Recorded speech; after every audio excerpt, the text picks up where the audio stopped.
मध्य क्षेत्र के सह संयोजक श्रीमान ऋषेंद्र जी,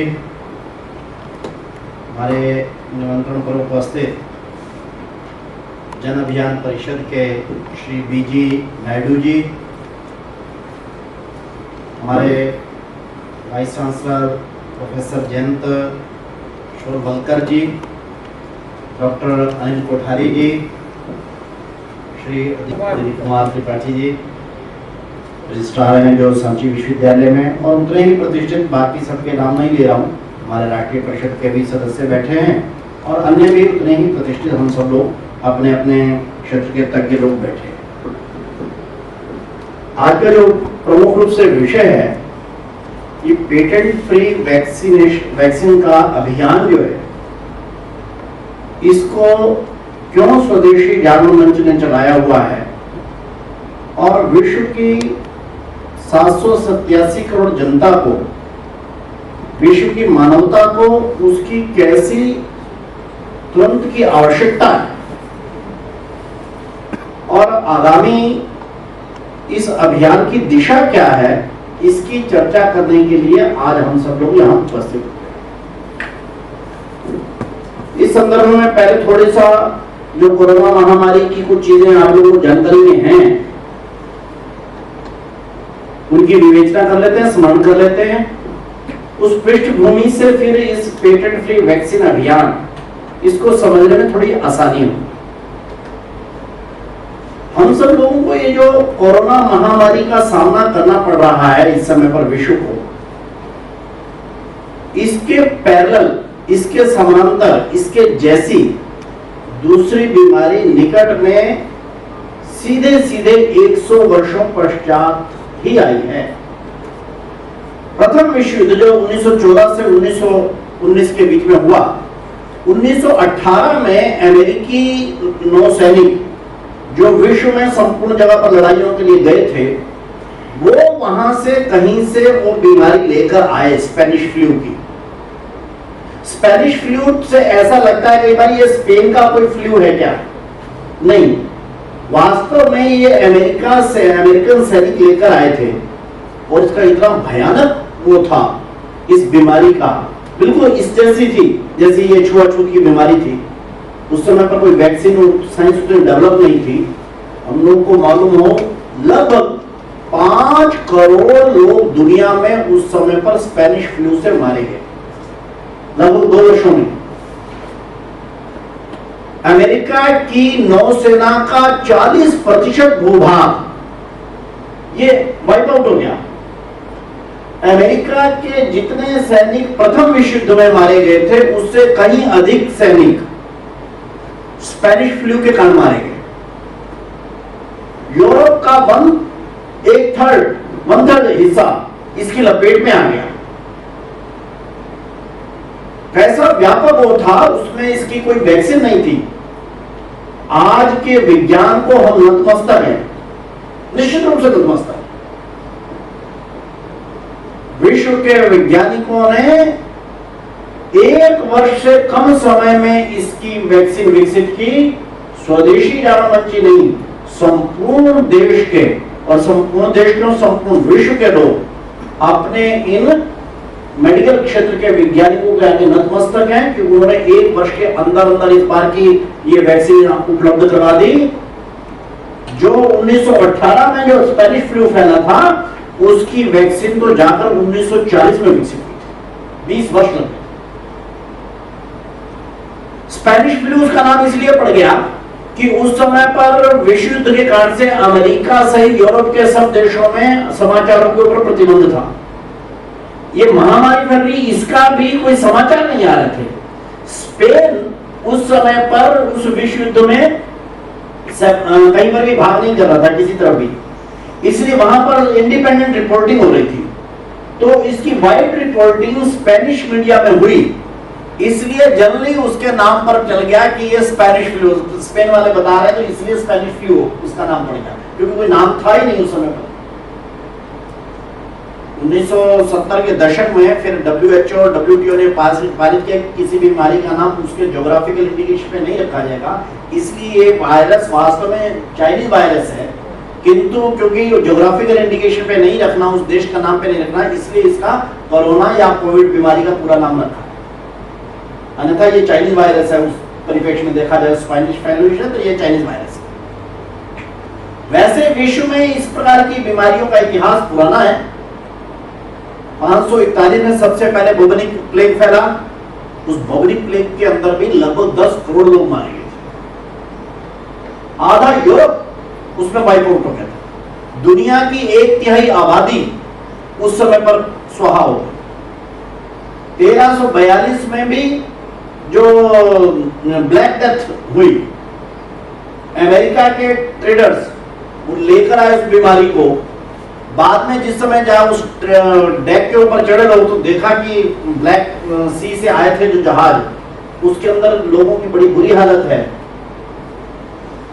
किंतु उसमें 4 घंटे उनको लग गए उनको क्लियर करने में, उन जहाजों को 12 जहाजों को ब्लैक डेथ से जो ब्लैक सागर से जो आए थे उनको वापस भेजने में। लेकिन तब तक बीमारी आ चुकी थी।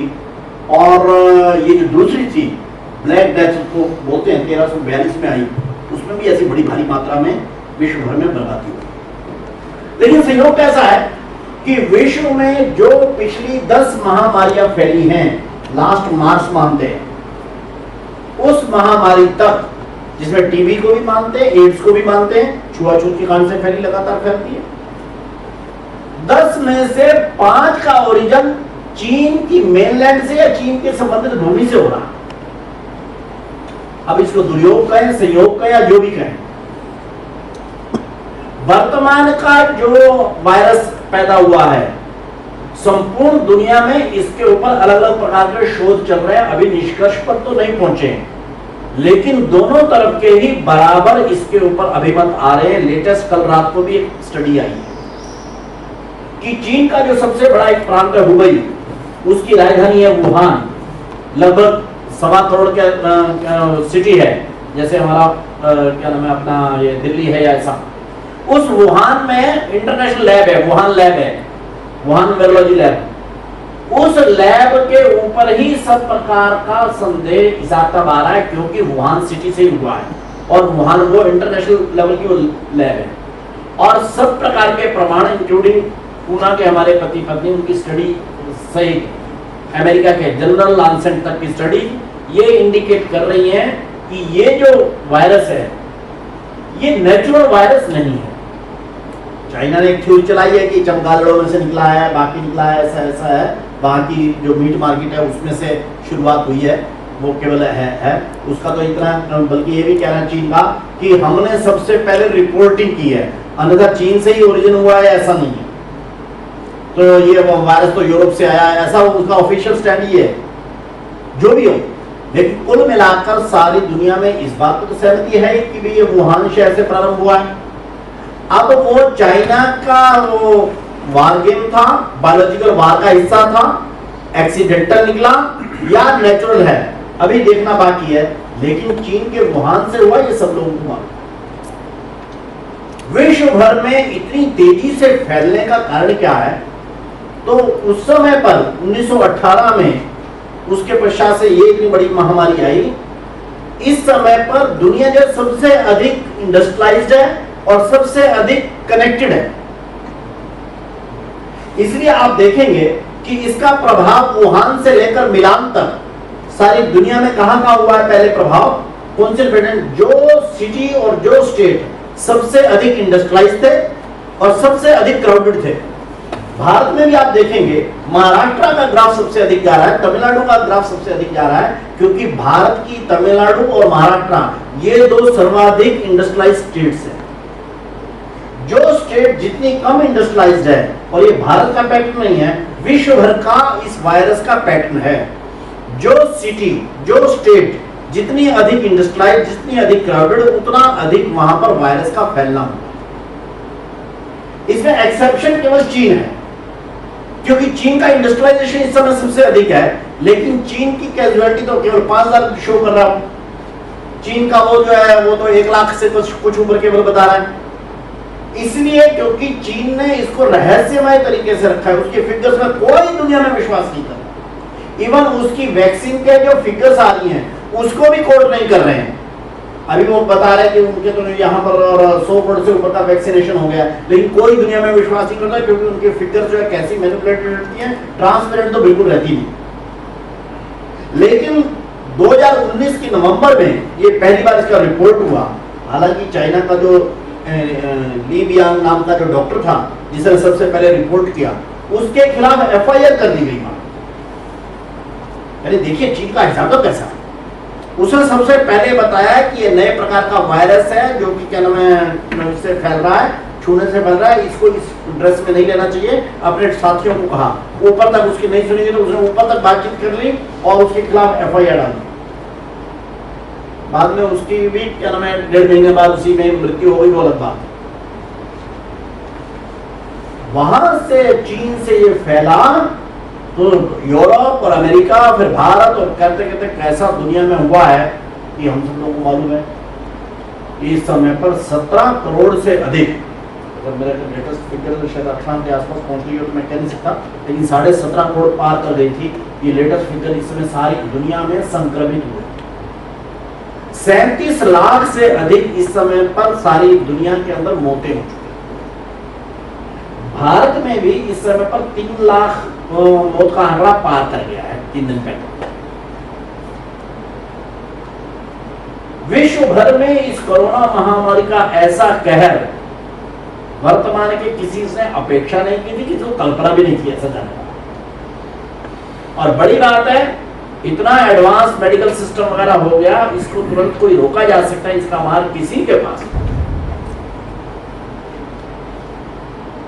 भयानक तबाही हुई, और केवल वही नहीं हुई, यानी मौत के आंकड़े और उसके कारण से जो क्या नाम है संक्रमित हुए उनके आंकड़े वो एक चीज है, किंतु दुनिया भर की अर्थव्यवस्थाएं इसके कारण से तबाह हुई हैं। यूएस जैसा स्ट्रॉन्गेस्ट क्या नाम इकोनॉमी मानी जाती है विश्व के अंदर, इतनी बड़ी सुपर पावर मानी जाती है, वो भी 23% नहीं 23% है 13% उनका डिप गया है। हमारा भी सेकंड क्वार्टर ऑफ द 2021 का जो क्वार्टर गया था उसमें हम 23.9% का जीडीपी का डिप गया। ओवरऑल सारे देश की इकोनॉमी में भारत की इकोनॉमी -7.3, 1947 के बाद से किसी भी साल में भारत की इकोनॉमी -7.3 नहीं गई, दुनिया की नहीं गई कहीं। तो जो मर गए, जो संक्रमित हुए, जिनको स्वास्थ्य के कारण से कठिनाइयां हुई, वो एक बात है, संपूर्ण विश्व को इसका जो आर्थिक फॉल आउट हुआ और जो बेरोजगारी हुई वो संपूर्ण दुनिया की 787 करोड़ को भी प्रभावित किया। मुकेश अंबानी और वहां से ऊपर से लेकर हमारा लास्ट कोई रिक्शा चलाने वाला या फिर और भी उससे कोई निम्न स्तर का, सबको प्रभावित हुआ। एक मोटे अनुमान के अनुसार भारत में 13 करोड़ लोगों का रोजगार इस सारे कोरोना के जो पिछले साल का हो गया 2021 का हमारा 2020-21 का जो वर्ष चला गया, इस 2020 13 करोड़ लोगों का रोजगार या तो पूरी तरह से या फिर मोटे तौर पर, मतलब किसी 10-20% बच गया, छोटा मोटा हो गया तो उसका कोई कहने वाला नहीं, तो इतने लोगों का रोजगार एक साथ जो है तबाह हो। ऐसा जबरदस्त इसके हिसाब था, ये हम सब लोग जानते हैं। इस सारे में हिसाब उसमें भारत को एक बड़ा प्लस पॉइंट था। मैं उस आइडियोलॉजिकल ग्रुप से हूं, मैं एक बात है, किंतु दुनिया भर के लोग, दुनिया भर के अर्थशास्त्री, दुनिया भर के क्या नाम है मेडिकल विशेषज्ञ इस बात पर मानते हैं, पर्टिकुलरली पहली लहर के समय पर भारत ने जितने अच्छे ढंग से इस कोरोना के साथ फाइट की, लड़ाई की, वो सारी दुनिया के अंदर एक उदाहरण के रूप में उभरता है। हमारे यहाँ पर 17 जनवरी से इसकी वो शुरू हो गई थी, क्या नाम है प्रक्रिया, 17 जनवरी को हमारे यहाँ पर पहला केस नहीं 17 जनवरी को हमारे यहाँ पर चेकिंग शुरू हुई थी। हमारे यहाँ पहला केस तो आया जाकर 22 फरवरी को, एक महीने से पहले हमने सारी अपनी एयरपोर्ट, सारे सी पोर्ट इनको सील कर दिया। विश्व में किसी ने इतनी जल्दी से नहीं किया। हमारे यहाँ पर भी 824 केस आए थे कि हमने 24 मार्च को सारे भारत के अंदर लॉकडाउन डाल दिया। किसी भी डेमोक्रेटिक कंट्री के अंदर इस प्रकार का लॉकडाउन करना संभव नहीं हुआ जितना कि भारत ने कर दिया, क्योंकि भारत के नेतृत्व पर भारत के जनमानस का विश्वास था। ये उसके कारण से संभव हुआ, केवल गवर्नमेंट के ऑर्डर के कारण से नहीं हो सकता है, वो भी नहीं था। उसका परिणाम क्या हुआ कि जिस समय पर कोरोना वायरस भारत के अंदर प्रवेश किया, हमारे पास उसको निपटने के लिए कुछ भी नहीं था। पूरा की एक हमारी वायरोलॉजी लैब को छोड़कर हमारे पास सारे भारत में एक भी लैब नहीं थी जहां पर हम इसको टेस्ट कर सकें। इसको जो टेस्टिंग किट है वो हमारे पास अपनी एक नहीं थी, या कोरियन थी या उसी चाइना से थी जिस चाइना ने वायरस भेजा था। जो अपने नर्स और डॉक्टर जिन्होंने इसको पहनकर वो करना था, पीपीई किट, इसकी स्पेसिफिकेशन क्या है, इसके बाकी सारे वो क्या है, ये हमारे को पता नहीं। टेलीविजन पर देख रहे थे कि हाँ वो ऐसा पहन पहन के चल कर रहे हैं चीन वाले और यूरोप वाले। तो हमारे पास लैब नहीं, टेस्टिंग किट नहीं, पीपीई किट नहीं, इंजेक्शन तो इसका उस समय किसी को पास भी नहीं था, दवाई तो किसी को पता ही नहीं थी। इतने सारे वेंटिलेटर चाहिए भाई, इतने बड़े देश के लिए कुछ नहीं। लेकिन दूरदर्शी नेतृत्व के कारण से जैसा लॉकडाउन और किया, उसके कारण से हमारे को स्पेस मिल गया 2.5-3 महीने का। कई बार लोग कहते हैं कि आपने पहला लॉकडाउन बड़ा सख्त लगाया, इसके कारण से जीडीपी आपकी डाउन गई। जीडीपी तो डाउन इससे भी ज्यादा चली जाती और मौतें कितनी होती, भयंकर कैसा हाल हो जाता। डॉक्टरों को पता नहीं इसका करना क्या है, उनका पीपी कितनी, वो क्या करते डॉक्टर जाकर। हमारे को सख्त लॉकडाउन पहली बार लगाने के कारण से हमारे को 2-2.5 महीने 3 महीने का स्पेस मिला। आज भारत में 1800 से अधिक इसकी लैब है। आप लोगों को मालूम कर दो, जो पहली बार इसकी टेस्टिंग किट जो चाइना की थी उसमें पहले वापस भेज दिया गया। कोरियन कंपनी से भी अलायंस किया गया कि मानेसर गुड़गांव के अंदर प्लांट डालिए तुरंत, और 12 दिन के अंदर अंदर पीपीई किट हमारे से बनने के लिए तैयार हो गई। लुधियाना से लेकर और तिरपुर तक, आपके यहाँ शिवकाशी में जाकर हमारा ये दिलापुर बैठे हैं, इंदौर, सब जगह पर। और कैसी ऐसी स्थिति हो गई कि फरवरी में हमने पीपीई किट तैयार करनी शुरू की और मई में हमारे एक्सपोर्टर कहने लगे we are ready to export PPE kit. और कैसी कि वो जो चाइना की कॉस्ट को भी क्या नाम वो कर रही थी, बात कर रही थी, क्वालिटी तो बात करती हमारी। भारत की उस समय तक की सबसे ज्ञात जो इसकी दवाई थी हाइड्रोक्सी क्लोरोक्विन, वो विश्व के 90 देशों में गई, अमेरिका तक में उसकी डिमांड थी। बाद में दूसरी दवाइयां निकल आई, इसलिए उन्होंने कहा कि हाइड्रोक्सी क्लोरोक्विन की आवश्यकता नहीं, वो एक बात है। उस समय पहले बात कुछ नहीं था, तो नजदीक की सबसे अधिक दवाई कौन सी थी, हाइड्रोक्सी क्लोरोक्विन काम विश्व में सबसे अधिक हमने भेजी 90 देशों में हम लोगों ने। आज तो हम उसका सब कुछ हम भेज रहे हैं। तो भारत ने अपने 2-2.5 महीने की एक स्ट्रेटजी ऐसी बना ली जिसके कारण से हम भारत के लोग तैयार हो सके। इसलिए जब हमारे यहाँ केस मई जून के अंदर बढ़े तो उसके करने की आवश्यक तैयारी हमारे क्या नाम है चिकित्सा विभाग की हो चुकी। तब तक हमारे डॉक्टर, नर्सिंग, मेंटल उससे लेकर उनके प्रशिक्षण तक का हो गया था। लैब सामने आ गई थी, टेस्टिंग किट हमारे यहाँ पर भी लगी थी, किट अवेलेबल थी, एवरीथिंग वाज अवेलेबल, वेंटिलेटर की व्यवस्थाएं हो गई थी बाकी उसमें। इसलिए पहली महामारी के समय पर विश्व भर ने माना कि भारत की जो लड़ाई है वो सबसे अधिक तरीके अच्छे ढंग से लड़ी। दुनिया में चीन कुप्रसिद्ध हो गया वायरस फैलाने के कारण से, भारत प्रसिद्ध हो गया उस वायरस से कैसे लड़ना इसके उदाहरण के नाम से। यद्यपि ऐसा विचित्र देश है, उसी चीन ने उस समय पर भी इतनी महामारी जब संपूर्ण विश्व में फैली थी तो दुनिया का ध्यान इससे हटाने के लिए अपने सीमा और सीमा से लगते 12 देशों के साथ सीमाई अतिक्रमण करके युद्ध जैसी हालत पैदा कर। भारत के साथ भी गलवान के अंदर झगड़ा था। एक तरफ हम वायरस से लड़ रहे थे, एक तरफ हम क्या नाम है सीमा के ऊपर लड़ रहे थे।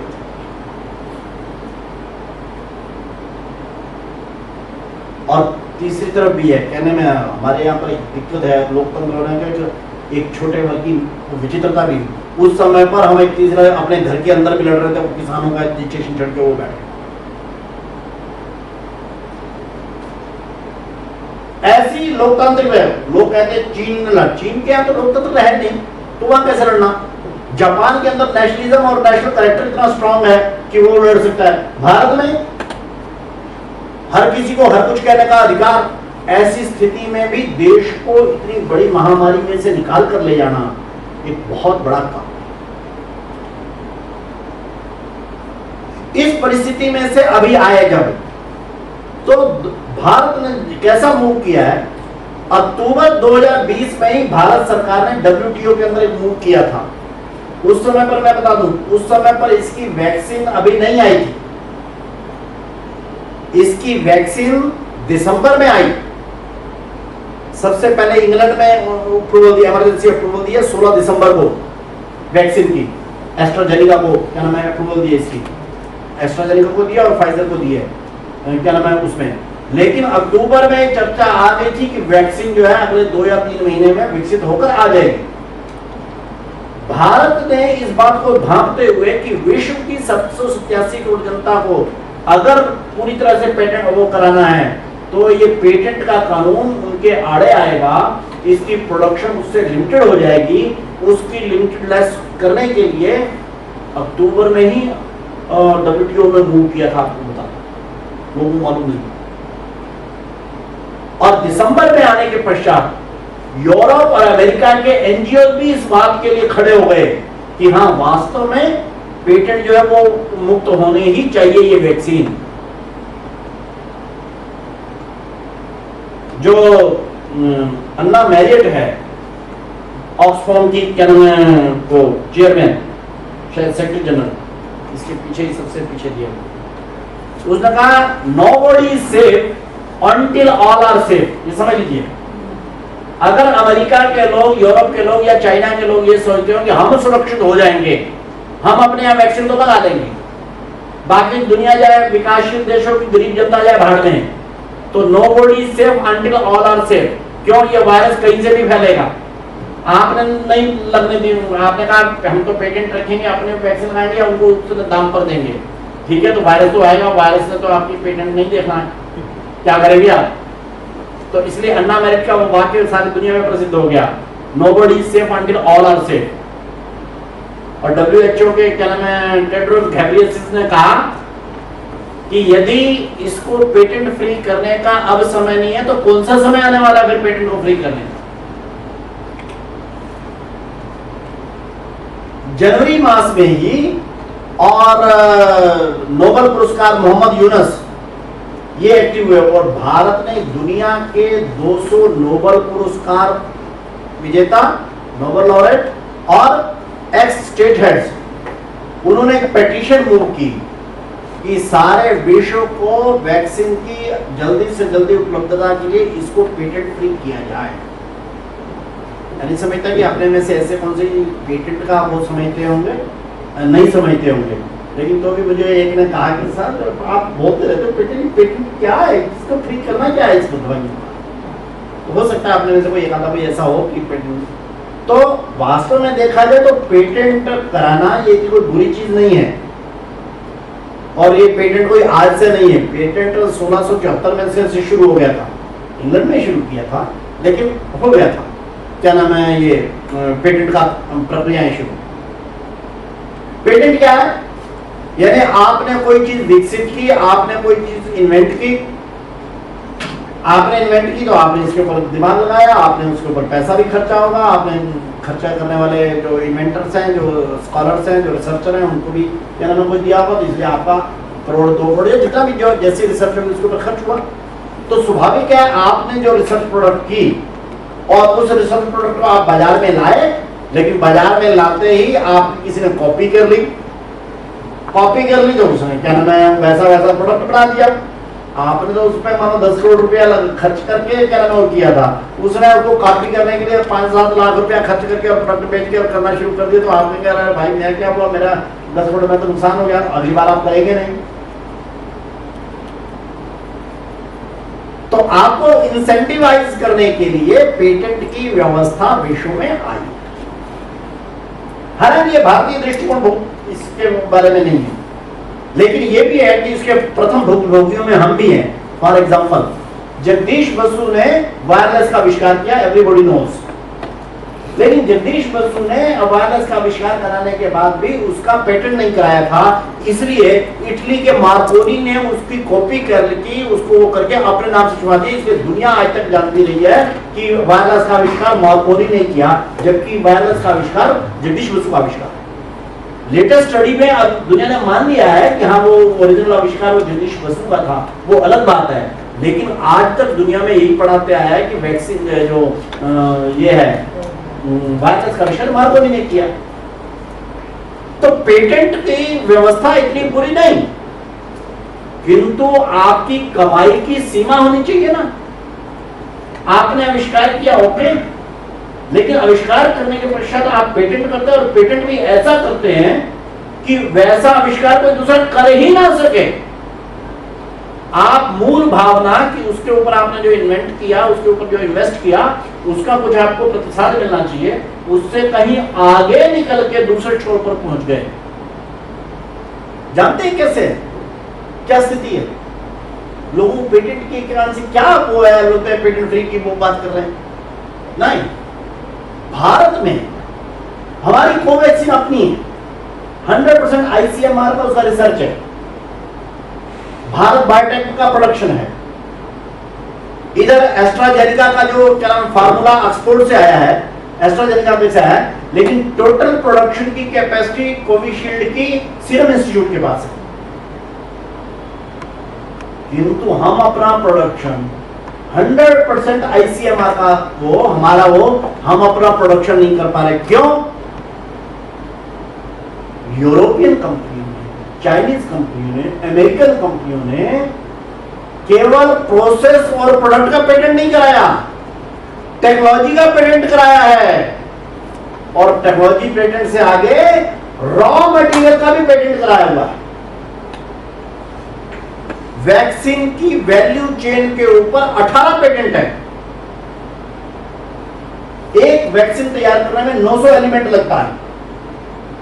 आपने अगर उसके पेटेंट दर पेटेंट किए हुए हैं, और पेटेंट भी आपके अमेरिका या जर्मनी में वहां सुरक्षित है, भारत में उसको चलन नहीं हो सकते, तो आपने भारत की रिसर्च को, भारत में भी कोवैक्सीन के प्रोडक्शन को रोका है। कोविशील्ड का प्रोडक्शन 3 महीने तक 1 करोड़ से नीचे रहा। क्यों? क्योंकि उसको जो आवश्यक रॉ मटेरियल चाहिए था अमेरिका से, वो वहां के पेटेंट लॉस के कारण से और अमेरिका की कंपनियों के, अमेरिका के दबाव के कारण से वो हमारे को नहीं मिलते रहे। स्पेशल हमारे आधार पूना वाला अमेरिका 2 बार फ्लाइट होकर आए, वहां के क्या नाम उसके सेक्रेटरी जनरल से मिलकर आए, क्या नाम उसमें कि आप अपने आपके ये कानून भी मेरे को प्रोवाइड करते हैं, आप दे दीजिए, और उन्होंने नहीं दिया, जिसके कारण से भारत में हमारी वैक्सीन, हमारा फार्मूला, हमारी कंपनियां, हमारी फैक्ट्रियां, और हम नहीं प्रोडक्शन कर पा रहे। आपको इंसेंटिवाइज होना चाहिए, एक बात है, लेकिन आप विश्व भर में इतना वो हो गए। अप्रैल की 28 तारीख की रिपोर्ट आ गई थी, 28 अप्रैल चली गई, तब तक अमेरिका की 3 कंपनियां केवल, जॉनसन एंड जॉनसन, मॉडर्ना और फाइजर, केवल 3 कंपनियां अप्रैल तक $26 बिलियन कमाकर अपने शेयर होल्डर को ट्रांसफर कर चुकी थी अप टू 26 अप्रैल।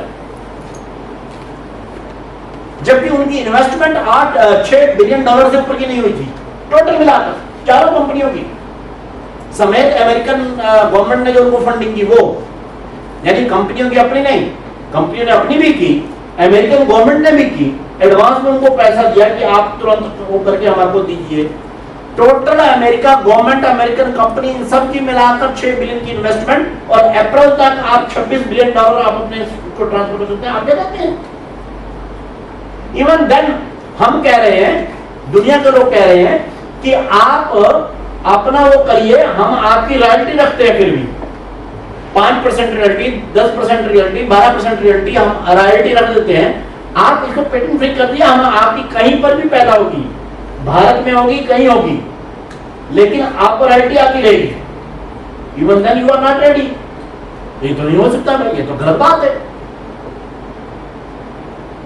तो पेटेंट का ये अर्थ लगा लेना कि आप उसकी टोटल वैल्यू चेन पर क्या नाम है कब्जा करके बैठे हैं, कोई भारत में क्या दुनिया भर में अपने रिसर्च से भी नहीं कर सके। इस अन्याय के विरुद्ध कैंपेन है स्वदेशी जागरण मंच का युगम campaign, universal access to vaccine and medicine.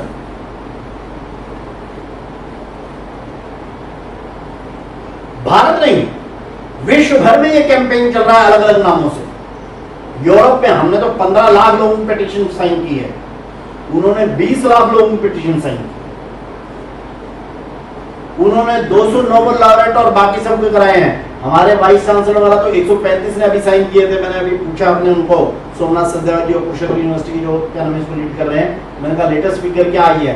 Total तो 2200 हैं, डीन प्रोफेसर और जजेस और वो मिलाकर, लेकिन वाइस चांसलर सिटिंग 135। मैंने क्या बात भाई, तो अभी पंकज जी ने क्या नाम है लेटर लिखा सब लोगों को करने के लिए और साइन करेंगे, थोड़ा फिगर आएगा, अलग बात है। लेकिन विश्व भर में इसके लिए इस प्रकार के एक अच्छे कैंपेन शुरू हुए और उसके कारण से संपूर्ण दुनिया के अंदर इन कंपनियों पर, उन कंपनियों के जो पेटेंट क्या नाम जो हैं कंट्री, जब उनकी सरकारों पर दबाव बनना शुरू।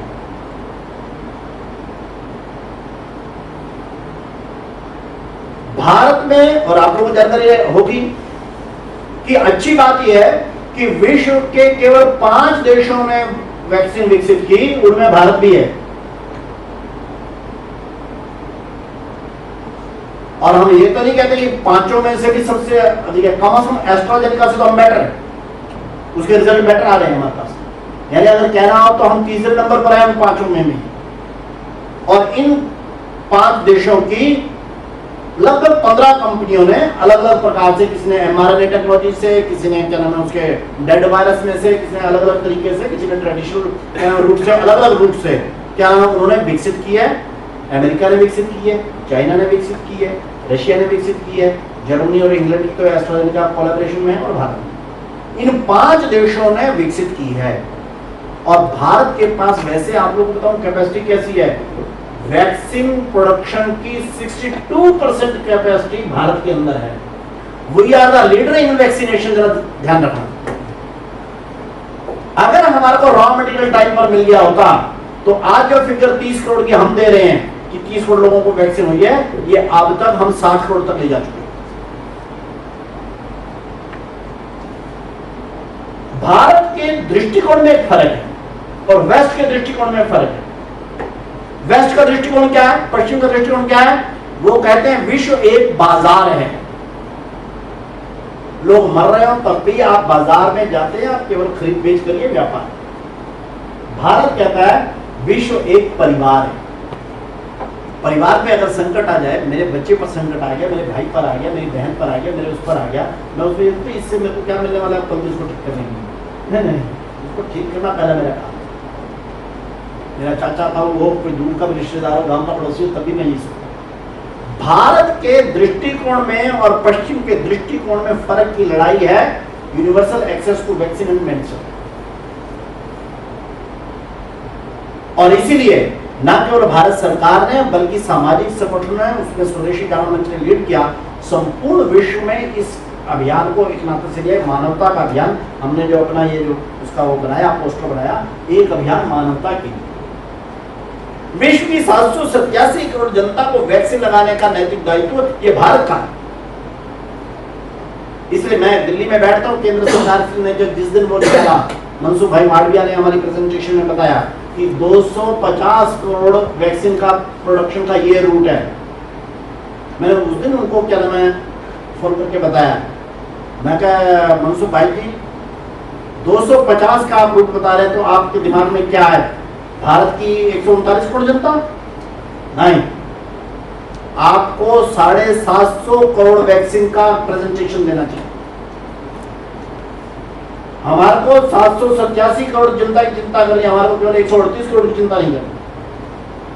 ये अमेरिका और यूरोप और चीन का दृष्टिकोण है कि अपने अपने देशों की अपनी उसकी चिंता करना है। संपूर्ण विकासशील और गरीब देशों के, अफ्रीका हो या फिर यूरोप बाकी की कंट्रीज हो, इनको वैक्सीन देने का नैतिक दायित्व हमारा है, क्योंकि वसुधैव कुटुंबकम ये भारत बोलता है, विश्व एक परिवार है ये भारत बोलता है। और वैसे भी आप अगर कहीं पर मानो अफ्रीकन कंट्रीज में वैक्सीनेशन नहीं होता तो वायरस आएगा। क्योंकि इस समय पर दुनिया ऐसी कनेक्टेड है, या तो आप सारी फ्लाइट सारे ऐसे रोक दो, आप करना संभव नहीं है इस समय पर। इसलिए अमेरिका यूरोप को भी, भारत को है ही, अगर आपको वायरस मुक्त होना है तो संपूर्ण विश्व की 787 करोड़ की आबादी को जल्दी से जल्दी वैक्सीनेट करना है।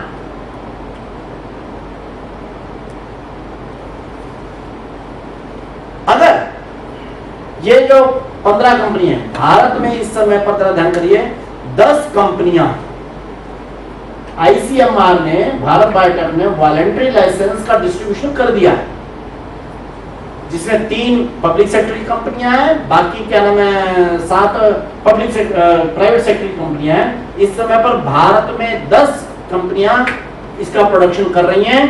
अगले महीने जुलाई में 22 करोड़ प्रति मास प्रोडक्शन होने वाला है, अगस्त मास के अंदर 55 करोड़ होने वाला है, और उसके बाद 65 करोड़ होने वाला है, और नवंबर तक हम लोग 212 करोड़ क्या नाम है उत्पादन कर ले जाएंगे। भारत का तो मैप जो है रोड बना हुआ है, लेकिन हमारे को चिंता संपूर्ण विश्व की 787 करोड़ जनता की है। इसलिए हम पेटेंट फ्री वैक्सीन कैंपेन ले रहे हैं। विश्व भर में 25 बड़ी कंपनियां ऐसी हैं जो प्रोडक्शन कर सकती हैं, यदि उनको उनके पेटेंट राइट्स मिल जाए, उसका क्या नाम है रॉ मटेरियल मिल जाए, उसका टेक्नोलॉजी ट्रांसफर मिल जाए, और उसके पासवर्ड्स होते हैं, और क्या नाम है ट्रेड सीक्रेट्स होते हैं कुछ आवश्यक। ट्रेड सीक्रेट का मतलब फाइनेंशियल नहीं होते, ट्रेड सीक्रेट का मतलब टेक्निकल होते हैं, वो अगर मिल जाते हैं इस समय पर संपूर्ण विश्व की, क्योंकि इसकी आवश्यकता भी है, दबाव भी है, इसलिए पहले अमेरिका झुका। अमेरिका ने 3 मई को कहा कि ठीक है, हम पेटेंट फ्री वैक्सीन की भारत और दक्षिण अफ्रीका का जो रेजोल्यूशन है उसका समर्थन करने को तैयार है। कुछ इफेक्ट बट लगाए छोटे मोटे, बाई एंड लार्ज उनका स्टेटमेंट आया। उसके पश्चात इंग्लैंड का आया, उसके पश्चात यूरोप के बाकी देशों में आया, यूरोपियन पार्लियामेंट ने पारित किया। लेकिन अभी भी जर्मनी अड़ा हुआ है, अभी भी चीन तो अड़ा हुआ था, अभी थोड़ा सा उसके 8-10 दिन पहले बयान है कि ठीक है, हम भारत की इस डिमांड का समर्थन करने को तैयार है, हमारे को तो अपने लिए चाहिए नहीं, लेकिन विश्व में अगर आती है तो हमारे को दिक्कत नहीं। WTO की उसमें अब ट्रिप्स काउंसिल ने इसको मान लिया है कि जुलाई में टेक्स्ट बेस्ड हम नेगोशिएशन करेंगे।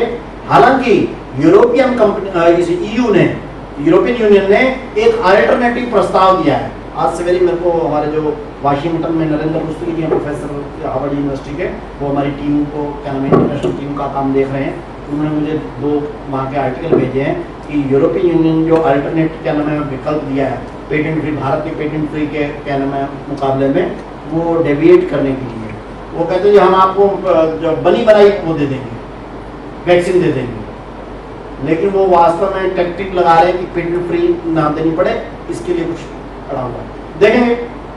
लेकिन पूरे विश्व में इसके लिए दबाव बनाना, जन दबाव बनाना आवश्यक है। ऐसा एक कैंपेन पेटेंट फ्री वैक्सीन का हेतु और स्वदेशी जानवर मंच ने चलाया है। अब मैं उसके डिटेल का नहीं कर रहा हूँ, ये जो आप पुस्तक पढ़ेंगे इस पुस्तक में उसका डिटेल वर्णन है, फिगर्स दी हुई है, बातें दी है, लेकिन मोटी मोटी चीज मैं बता के 1-2 चीज़ों में बताकर अपनी बात पूरी करूँगा।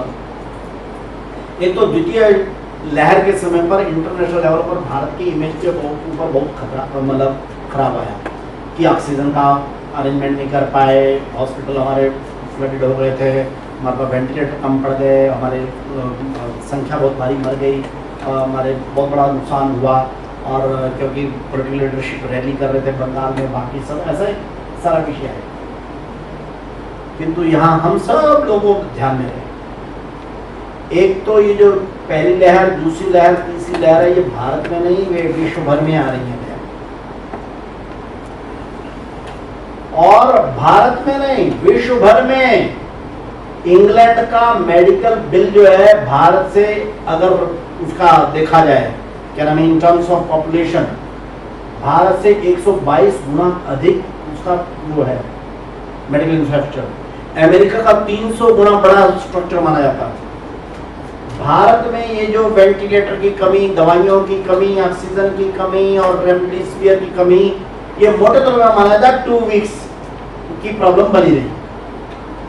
लेकिन आप लोगों को आश्चर्य होगा सुनकर, अमेरिका में ये कमी जो है 10 हफ्ते तक बनी रही। ऐसी स्थिति कि शमशान घाट में उनके अभी भी 600 बॉडीज वहां ऐसी पड़ी है जहां पे उनको उसमें जगह नहीं मिल रही। इसमें 8 हफ्ते तक बनी रही इंग्लैंड के अंदर ये पोजीशन, 14 हफ्ते तक बनी रही ब्राजील में ये पोजीशन, इटली में बनी रही लगभग 10 हफ्ते तक ये पोजीशन। दुनिया के जो जर्मनी सहित प्रमुख प्रमुख देश हैं उनमें जब पीक एकदम आया, पीक आया, क्योंकि भारत में पहले उसमें लॉकडाउन उन्होंने तेज लगाए थे, इसलिए भारत में पहली वेव आने में वो लेंथ खिंच गई, 5 महीने लगे। लेकिन सेकंड वेव का किसी भी ने वो नहीं किया था, प्रेडिक्ट नहीं किया था, इसलिए वो लगभग कुल मिलाकर 25-26 दिन में आ गई। और 25-26 दिन में भी पहले 12-13 दिन में तो लग ही नहीं रहा था कि ये ऐसी वेव बन जाएगी कि ये लगभग 85 डिग्री के ऊपर हमारा ग्राफ चला जाएगा। इसके कारण से केवल प्रॉब्लम है। दुनिया में किसी ने सेकंड वेव भारत में इस एंगल से आ रही है, किसी ने प्रेडिक्ट नहीं किया था, समेत हमारे आईसीएमआर। उसका मेन कारण केवल इतना रहा। फिर भी हम लोगों ने 2 हफ्ते के अंदर कंट्रोल किया, जबकि विश्व भर के जिनके मेडिकल बिल हमारे से 300 गुना अधिक है, उनको भी किसी को 8 हफ्ते, किसी को 10 हफ्ते, किसी को 14 हफ्ते तक भी लगे। दूसरी बात, अगर पर मिलियन संक्रमण का रेट देखेंगे विश्व भर के 16 देशों में, इसके पेज के अंतिम पेज पर स्टडी दी हुई है, मैंने टेबल दी हुई है, ये टेबल है कि विश्व भर में 10 मिलियन पर संक्रमण कितना है और 10 उस पर डेथ कितनी है। मैं डेथ केवल कोट कर रहा हूं इस समय। अमेरिका में प्रति मृत्यु प्रति 10 लाख पर है 1784 लोगों की, ये 20 दिन पहले का आंकड़ा है। ब्राजील में प्रति 10 लाख मृत्यु है 2104 लोगों की, फ्रांस में 1587, तुर्की में 546, रूस में 799, इंग्लैंड में 1906, इटली में 2069, जर्मनी में 1048। बाकी भी टेबल दिया, सारी कोट नहीं करता हूं। यानी किसी की भी सबसे कम तुर्की में है 546, नहीं तो रूस में भी 799, बाकी सब तो 1000 से ऊपर है प्रति 10 लाख मृत्यु। भारत में मृत्यु है 213 उस समय, अभी थोड़ा बढ़ गया है क्योंकि अभी फिगर बढ़ती है, तो हो जाएगा, लेकिन 300 से कम रहता है 10 लाख पर मृत्यु। और विश्व भर में 1000, 1200, 10 लाख पर मृत्यु 2029 तक गई हुई है।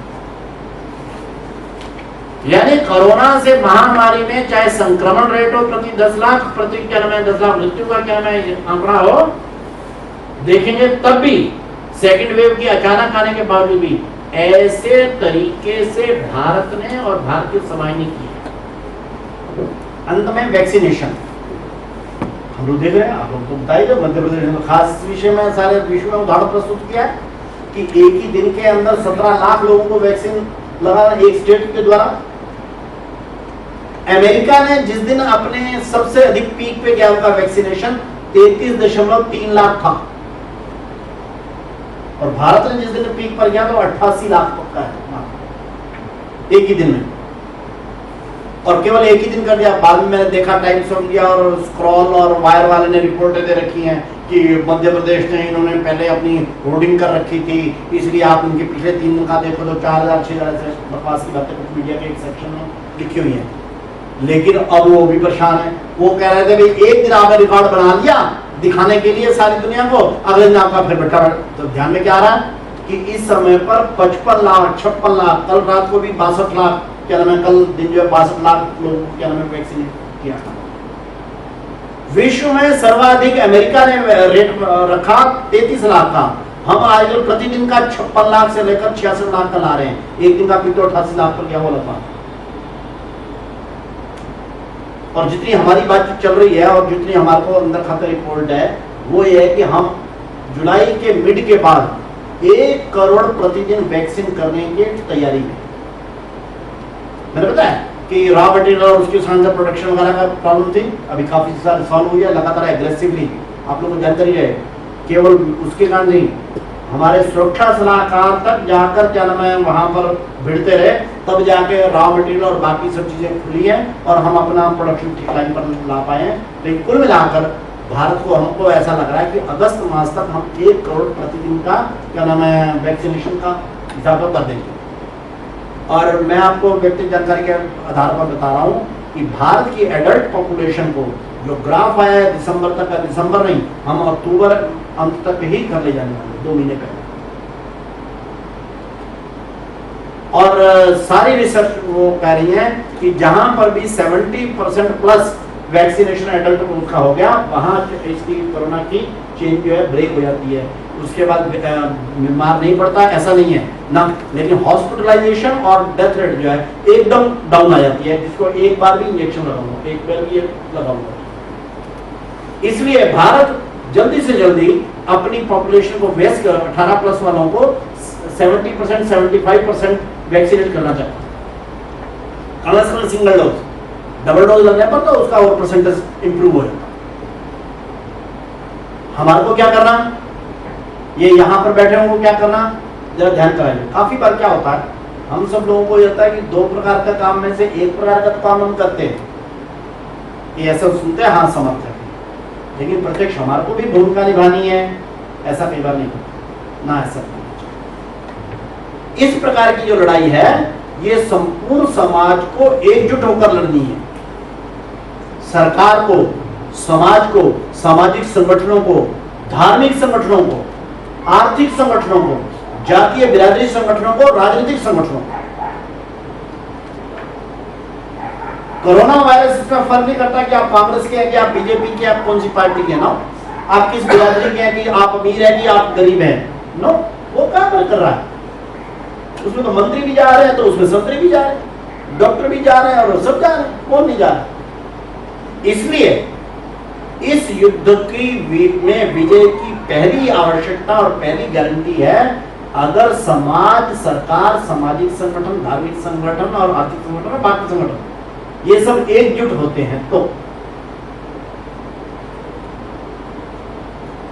मैं मध्य प्रदेश को इस बात की बधाई तो देता ही हूं कि भैया आप लोगों ने एक दिन के अंदर किया, लेकिन हमारे को आगे इस बात को ध्यान करना है कि भारत नहीं, विश्व में हम क्या अपने मध्य प्रदेश का एक उदाहरण प्रस्तुत कर सकते हैं क्या।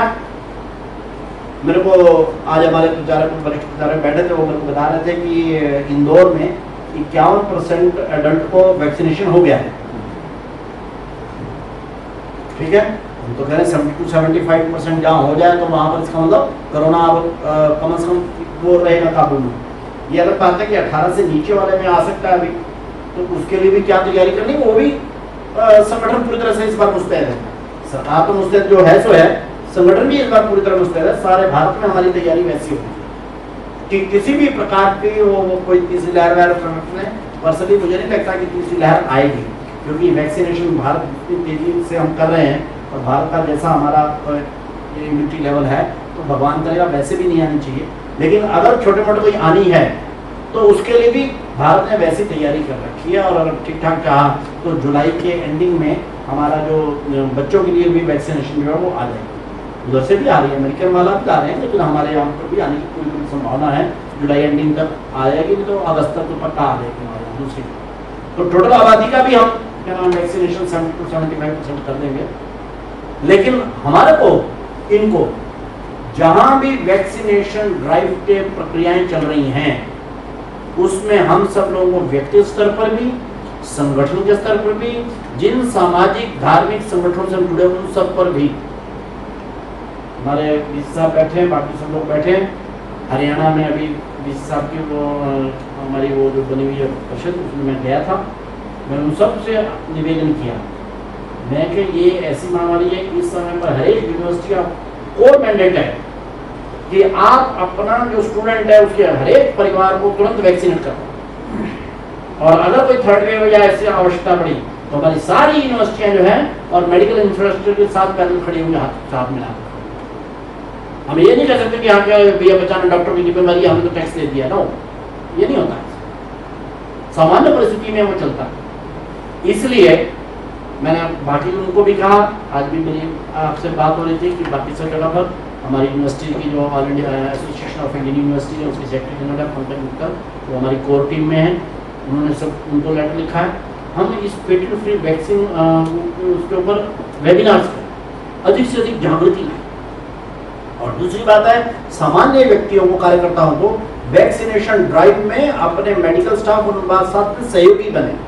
आप उनको कहिए कि हॉस्पिटल आपको हमारे को दे दीजिए, क्या नाम है, इसकी वायल्स दे दीजिए, हम इसके आधार कार्ड या जो भी आपकी रिटर्न कार्रवाई आपको चाहिए हम अपने यहाँ करके सब कुछ करके आप 2 अपनी नर्सेज भेज दीजिए, बाकी हम सब अपने यहाँ व्यवस्था ये वो करवा के आपको डाटा आपको शाम को ट्रांसफर कर दें। हमारे स्कूल है, हमारे कॉलेज है, हमारी धार्मिक संस्थाएं हैं, बाकी संस्थाएं हैं, जितना वैक्सीनेशन फास्टेस्ट कर सकते हो। कोई कहता है प्रोडक्शन ही नहीं, आप चिंता मत करिए, मैं जानता हूँ की स्टोरी, जो क्या नाम प्रोडक्शन का रेट वो दिए हैं सरकार ने, उससे भी अधिक प्रोडक्शन आ रहा है, जुलाई में आ रहा है। आप देख रहे हैं क्या 88 लाख के बाद 65 लाख भी क्या नाम है लोगों को लग रहा है, तो भी कोई ऐसा नहीं है कि भाई नहीं है हमारे पास। दिल्ली सरकार में मैं पूछ लिया उनको, अरे उन्होंने लगाया 78,000। मैंने कहा क्या बात है नहीं क्या, तुम तो बड़े शोर में जाते हो, जरा सरकार वहाँ की ऐसी है, मोतियों वाली सरकार है, क्या नाम है, करना कराना कुछ नहीं, सब दुनिया में लोगों में से एक होंगे। पता क्या लगा, 10.5 लाख इंजेक्शन पड़ा है और मूर्खों ने 78,000 लोगों को वैक्सीन कमाल कर रहा है। 9.5 लाख इंजेक्शन आपके क्या नाम है उनमें फ्रिज में और उसमें पड़े हुए हैं और आप वैक्सीन नहीं करते, तो अच्छी बात नहीं है। इसलिए हम सब चिंता मत करें, वायल्स की इंजेक्शन की अब कमी नहीं रही, वो दिन गए पीछे गए। हम सब लोगों को अधिकतम वो करके और इसका वातावरण बनाना चाहिए। अगर कहीं कमी होगी तो हमारे प्रोडक्शन सेंटर्स के ऊपर या इंडस्ट्री के ऊपर दबाव बनाए, तो डालिए दबाव कि हम तो यहाँ पर एक ही दिन के अंदर 1 करोड़ करने को तैयार हैं, आप क्या नाम प्रोडक्शन दीजिए। हमारा जन दबाव बनेगा तो अपने वाले भी करेंगे। मैं तो कह रहा था माँ भी नहीं क्या नाम देती है जब तक बच्चा रोएगा, दूध नहीं देती। इसलिए वैश्विक स्तर पर पेटेंट फ्री वैक्सीन अभियान को चलाने के लिए जो भी वेबिनार, सोशल मीडिया आर्टिकल आप देख सकते हैं, वो करिए और अपने यहाँ पर वैक्सीनेशन अधिक से अधिक हो, इसके लिए प्रत्यक्ष हम प्रयत्न करें अपने अपने उसके थ्रू। ये हमारे को करणीय कार्य है। स्वदेशी जागरण मंच तो केवल समाज को और सिस्टम को जोड़ने के सेतु का काम करता है, करना समाज को रहता है। हमारे को विश्वास है कि जैसे हमने शुरू में उदाहरण रखा था, ऐसे ही ना केवल इस समय पर बल्कि आगे बाकी के दुनिया के 787 लोगों को भी वैक्सीनेशन दिलवाने में या देने में हम जितनी पेटेंट फ्री करा के घर से दिलवा सके, नहीं तो अपने यहाँ से भेजेंगे, हम निश्चित रूप से इस विश्व को इस महामारी से मुक्त करने में सफल होंगे। इस मानवता के एक बड़े अभियान में आप सब लोग भी जुटे हैं, मध्य प्रदेश के लोग तो वैसे भी उनके प्रतिनिधि के नाते से आज आप इस बैठक में जुटे हैं, इसलिए आप सब लोगों को भी शुभकामनाएं देते हुए हम सब लोग मानवता के लिए इस सारे अभियान में जुटे हैं, ऐसी एक निवेदन करते हुए अपनी बात पूरी करता हूँ। जय स्वदेशी, जय भारत।